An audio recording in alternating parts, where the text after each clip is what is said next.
इस वक्त की बड़ी खबर गुजरात के राजकोट से आ रही है। आपको बता दें कि राजकोट में भावेश वनवी मर्डर केस से दलित समुदाय के लोग इकट्ठा हुए। बड़ी संख्या में दलित समुदाय के लोग इकट्ठा हुए। आपको बताते चले कि भावेश वनवी की बॉडी को सिविल हॉस्पिटल चौक ले जाया गया। आरोपियों के पकड़े जाने तक बॉडी को घर न ले जाने की धमकी दी गई। बड़ी संख्या में दलित समुदाय के लोगों ने नारे लगाए। सिविल हॉस्पिटल चौक पर घेराबंदी की गई। किसी भी अनहोनी को रोकने के लिए बड़ी संख्या में पुलिस भी मौजूद थी। आरोपियों की तलाश शुरू हो गई है, जिसमें हमीद जोगराना भी शामिल है, जिस पर आर्म्स एक्ट के तहत केस दर्ज किया गया है। राजकोट पुलिस 10 अलग अलग टीमों के जरिए आरोपियों की तलाश कर रही है। આજે રાત્રે 4 વાગ્યાની આસપાસ અમારા ભાવેશભાઈ વાણવીનામાં અમારા એક યુવાનની રાત્રે હત્યા થઈ ગઈ છે।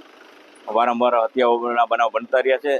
મહિનામાં 5, 8, 10 બનાવ બનતા રહ્યા છે। તે યુપી બિહાર જેવું વાતાવરણ થઈ રહ્યું છે અને જે ભાવેશભાઈને જે માર મારવામાં આવ્યો છે એ અત્યંત ક્રૂરતાપૂર્વક મારવામાં આવ્યો છે। આવું કે કઈ બનાવ છે એટલે હું જણાવવા માંગુ છું કે જે કંઈ હોય એ બાબત આપણી પાસે પોલીસ છે, ન્યાયતંત્ર છે, સરકાર છે અથવા સમાજના આગેવાનો છે એને મળવું જોઈએ। જે કંઈ બાબત તેનું નિરાકરણ થાય, પણ અત્યાર સુધીનું કોઈ પણ જાતની હત્યા કરવાથી કોઈ પ્રશ્નનું સોલ્યુશન નથી થતું।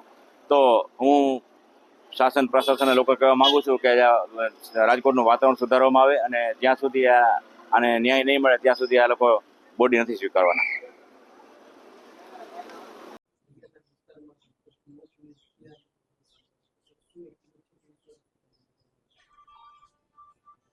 ગઈ રાત્રે રાજકોટ શહેરના યુનિવર્સિટી પોલીસ સ્ટેશન વિસ્તારમાં એક મારામારીની ઘટના સામે આવેલી, જેની તપાસ કરતા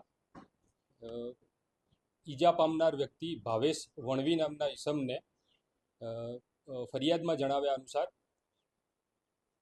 અમીર ભરવાડ અને એના સાથે આવેલા 4 થી 5 ઈસમો દ્વારા માર મારી ઈજાગ્રસ્ત કરવામાં આવેલ અને આ અનુસંધાને ગાંધીગ્રામ પોલીસ સ્ટેશનમાં ફરિયાદ દાખલ કરવામાં આવી છે અને તપાસ ચાલુ છે।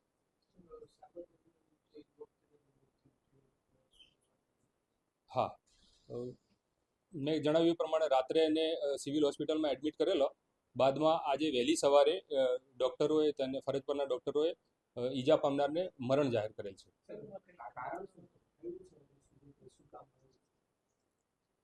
ફરિયાદમાં મરણ જનારના મિત્ર દ્વારા ફરિયાદ આપવામાં આવી છે અને ફરિયાદમાં જણાવ્યા મુજબ મરણ જનાર અને આરોપી વચ્ચે શેરડીના રસના ચીચોડા બાબતે કોઈ મનદુખ ચાલતું હતું અને એના કારણે આ બનાવ બનેલાનું પ્રાથમિક રીતે જણાયું।